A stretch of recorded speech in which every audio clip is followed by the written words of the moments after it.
Hello, welcome back to the Sing Confidently Live Creatively podcast. Estelle here. How are you doing? Happy Monday. I'm recording this a little bit in advance. Today, when you're listening to this, is Cyber Monday. Happy Cyber Monday. I hope you had an amazing Thanksgiving weekend.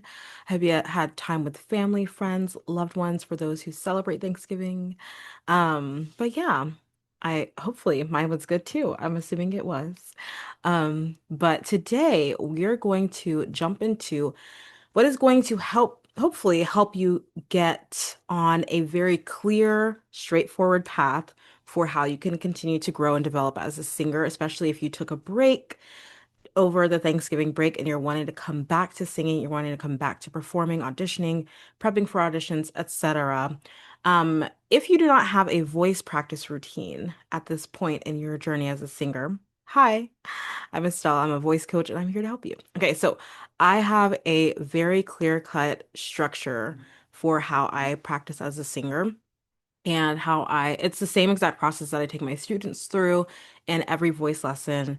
And it's pretty standard, but there are some little things that I want to share with you in today's episode that are going to hopefully help your voice practice become not only simple, but just fully helpful and effective for you to actually grow and be able to develop in your own personal practice as a singer, regardless of whether you're doing lessons or whether you're in a show working with the music director or anything like that. So, yeah, I'm very excited to get into this. I love talking about practice routines, and I realized that I haven't done an episode about the practice routine in a long time. And I was trying to reference it the other day and I couldn't find an episode. So, here we go. Before I jump into that, because it is Cyber Monday, I'm doing a flash sale for today only. When you're listening to this, it's going to be December 1st. So with the code cyber, you can get 20% off any lesson. It can be the 1 hour lesson and the 30-minute lesson as well. So you can go to my website, creativelybyestelle.com/studio. And for today only, if you're listening, I'll also send this out to you if you're on my email list, but you can go to creativelybyestelle.com/studio and put in the code CYBER, all caps CYBER, cyber, and you will get 20% off of your lesson, which is great. So that's if you are ready to continue or for the first time, really focus on developing as a singer with a coach who has done it with several students before, knows how to help you really build that confidence in your specific unique voice that you have. I would love to work with you. Again, creativelybyestelle.com/studio. Okay, so let's jump into what this practice routine is going to look like. I think people are calling it lock-in. What are people saying? The great lock-in or something like that? Because it's the end of the year, right? You're gonna lock in. This is how you're gonna do it as a singer. If you don't have a specific structure for how you're practicing and how you're growing as a singer, it's going to be really hard for you to see yourself developing over time. And so this is a structure that I actually learned when I was doing my certificate in voice technique and musicianship at Berkeley. They like broke down this whole structure. And I realized that I'd been kind of doing it with voice teachers before, but then I started really focusing on doing it myself. And now I carry this on and I do it with my students. And I've made my own little tweaks. I've added like personalizations that I'll tell you about as well. And you can make the tweaks that you need to make as well. It's not like you have to do this exactly as is, but it's pretty straightforward and makes it very simple. And I think it's really effective. So the first thing you want to start with, absolutely, without a doubt, is always going to be a warm up. This is pretty standard.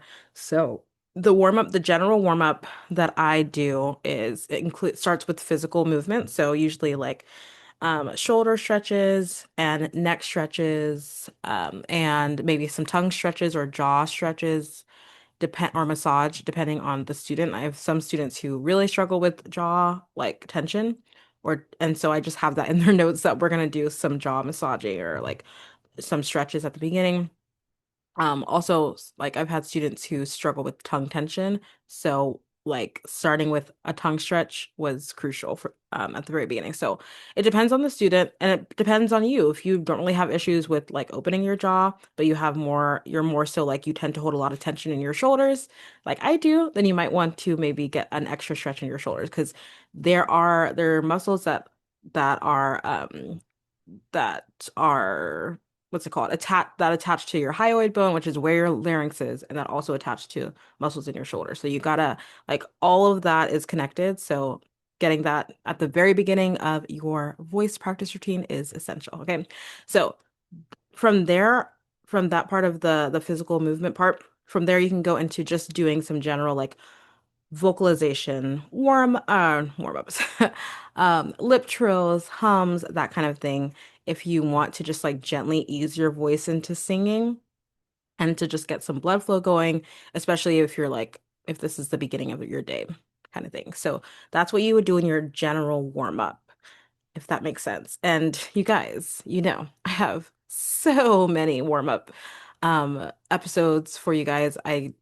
How can I can't even list them all.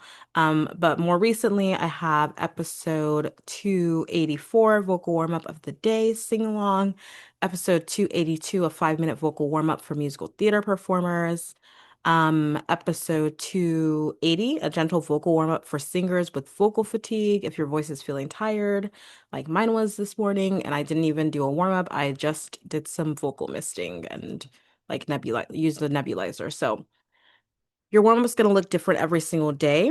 Those are a few different options that I have that I've recorded for you guys already. But just know that your warm up is going to look different every single day. And you might not do a warm up every single day. You might not do your voice practice routine at all every single day. You don't need to necessarily, depending on what you're prepping for or whether you're in a show or whatever. But you don't really need to. However, it is good to have at least some sort of consistent structure. Okay, so number one is the warm up. Number two goes hand in hand with the warm up, and I tend to group them together, but they're still technically two separate things.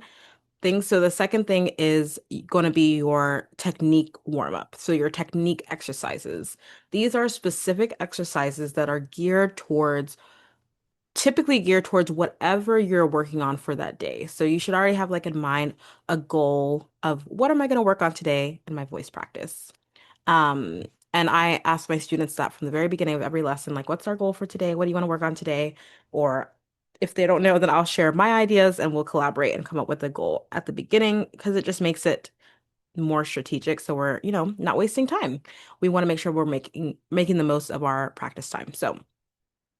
Um, so technique exercises, right? That's why those specific warm-up episodes that I shared with you, they have different titles because they're specific things that I choose for a musical theater song that we're working on versus, oh, this student is experiencing some vocal fatigue and they're tired or they're sick. We're gonna do different exercises just to kind of help their voice get ready to sing. Versus, oops, sorry guys. I'm gonna leave that in. All right, so versus, sorry guys. So versus a student who is working on a pop song with a lot of riffs, right?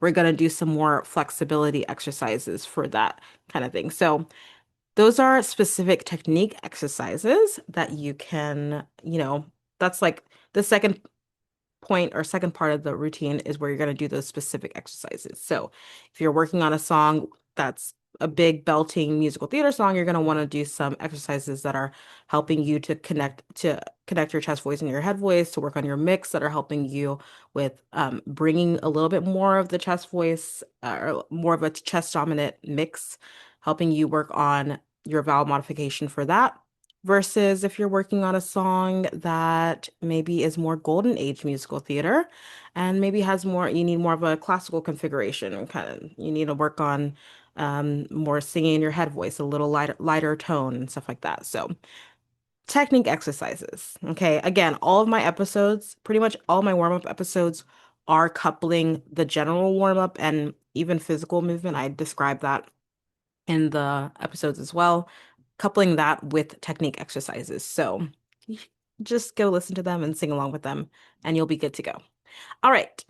Number three is the song practice. Yay, this is when you get to actually sing the song that you want to work on. This is when you get to perform it for yourself. And in this section, there are a few things that I've talked about before that I really want to emphasize here. One being, this is where you are practicing, really learning to listen to yourself as a singer because you're doing your voice practice by yourself, right? You're not, I mean, typically, right? Because you're not in a lesson. This isn't like the structure of a lesson per se, although it's generally what I follow as well in my lessons. But this is you by yourself. So, this is your opportunity to really listen to your voice, notice the things that you love, notice the things that you want to adjust. So, those are the two questions that I tell my students to ask themselves and that I ask myself as well every single time I sing, every single time the students sing. So, generally. So you go ahead and you've done your exercises, you've done your warm up. Now you're working on your song. Yay. Okay. So you're going to sing. And then after you finish singing, you're going to ask yourself, okay, what's one thing that I did really well? What's one thing that felt good in my voice? What's one thing that was really working? Okay.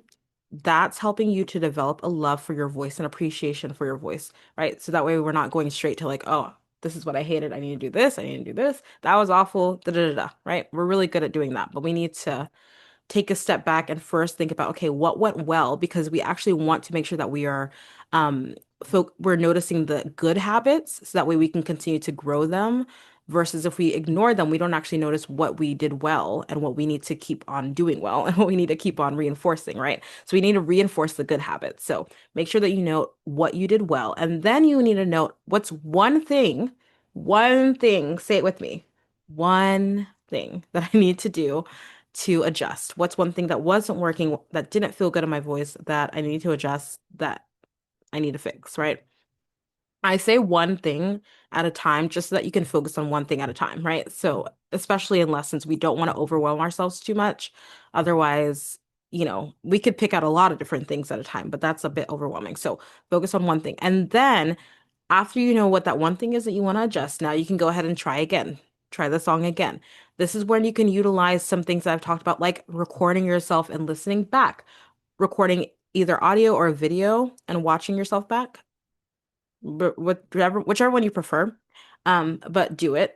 That's such an important way to help you get used to listening to yourself and watching yourself back. And it boosts your confidence when you are able to like hear that, oh, I thought that I did that horribly, but when I watched it back or I listened back, it actually sounded okay, right? And then you also are able to hear things that maybe you missed that you didn't notice. You can also, a couple other tips for song practice is that you can try singing in front of the mirror so that you can see your posture.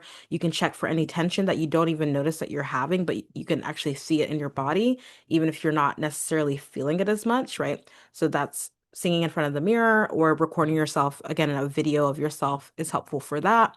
And then the song practice is also the time where, especially if you're struggling, like if you're vocally tired or fatigued, this is a great time to maybe sing less and instead focus on digging into the lyrics. Like, what are the lyrics saying? What is the context of this song if you're doing a musical theater piece? But even if you're not, even if it's a pop or R&B or soul or gospel song, like, what are the songs saying? And how can I connect the lyrics of the song with the emotions of the song, with the way that I'm singing the song? So if the song is saying that something about like being free and I'm holding out that note free and it's like a big climactic moment in the song, how can I, convey that with my voice, with the volume, with the dynamics, with the texture, with the tone.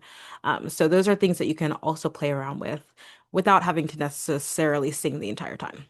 So yeah, that is number three. That is the song practice section. And then number four in the voice practice routine is the cool down slash recovery as needed. And I say this because I really do it as needed personally. I do that like for students, we usually don't really have time for a cool down, if I'm being honest. We just like after we've done the song practice, it's time to be like, okay, what are we doing for homework? What are you working on? What's one thing you're going to focus on this week?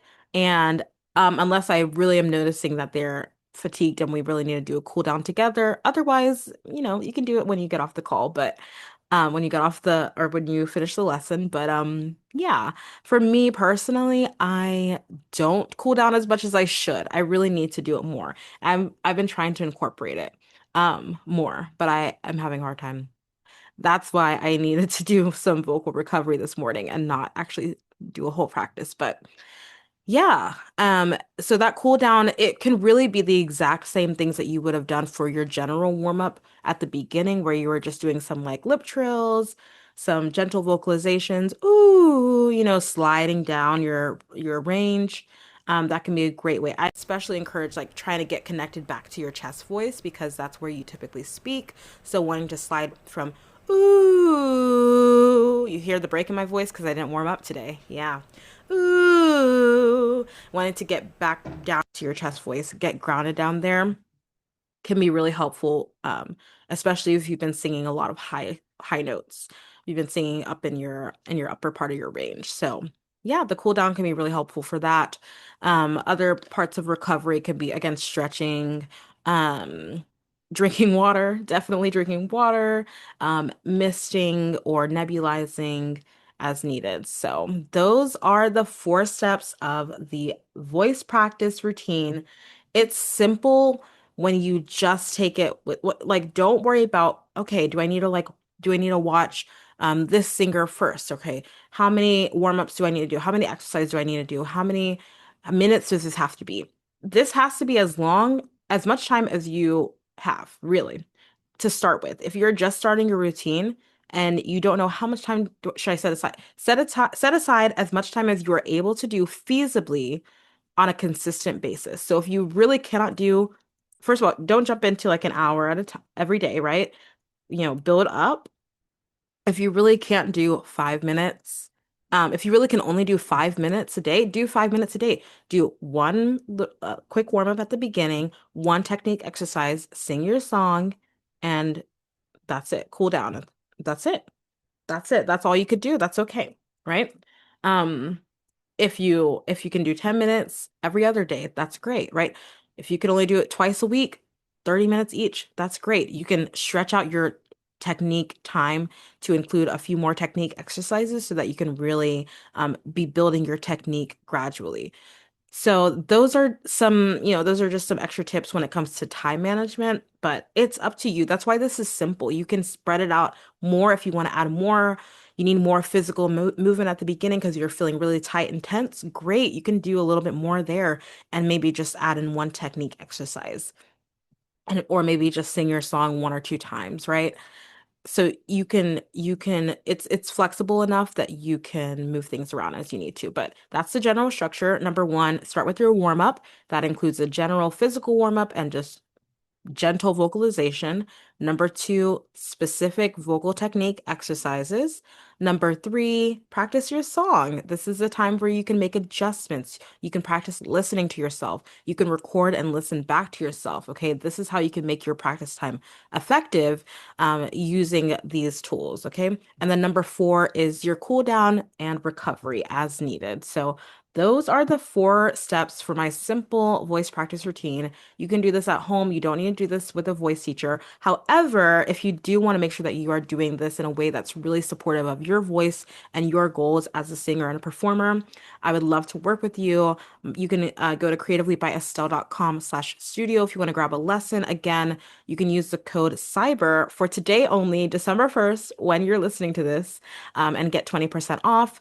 Otherwise, go ahead and book that lesson. I'd love to hang out with you, love to help you with this, love to help you on your journey as a performer, singer. Um, I know you can do this. I'm right here with you, cheering you on, supporting you along the way.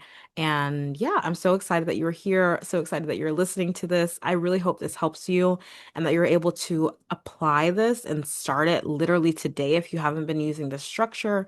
I hope it really helps you and gives you that kind of something to ground you when it comes to your singing practice. So, again, creativelybyestelle.com/studio if you want to do a lesson, but you can also hang out with me on Instagram at creatively by Estelle if you want to let me know how this episode helped you. I'd love to chat with you more over there. Thank you so, so much. Have an amazing day, and I'll talk to you later. Thank you so, so much for listening to today's episode and to this show. I'm so in awe of you for being here and showing up for your creative gifts. That takes courage. Don't forget to join the performing arts community on Facebook for support and inspiration as you continue on your journey. If this episode helped or inspired you in any way, please leave a review on Apple Podcasts and share it with someone. It means so, so much. Thank you again, and don't forget to keep singing, acting, dancing, performing, and living creatively. Talk to you next time.